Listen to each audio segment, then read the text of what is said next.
Hi అండి.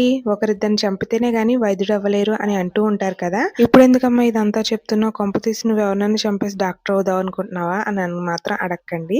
అలా ఏం లేదు. ఫస్ట్ టైమ్ నేను ఈ చేపల పులుసు చేసినప్పుడు చాలా కాన్ఫిడెంట్‌గా వచ్చేస్తుందని ట్రై చేశాను. అది కాస్త చారైపోయింది. అందుకే నాకు ఈ చేపల పులుసు చేసిన ప్రతిసారి కూడా అదే విషయం గుర్తొస్తుంది.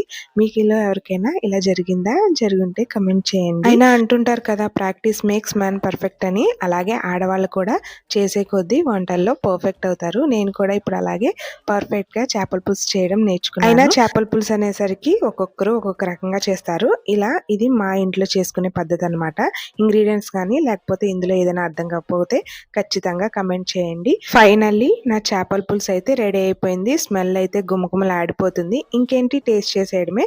వీడియో గనుక నచ్చినట్లయితే ప్లీజ్ లైక్ చేసి, షేర్ చేసి ఛానల్‌ని సబ్స్క్రైబ్ చేసుకోండి. Please have a nice day. Bye.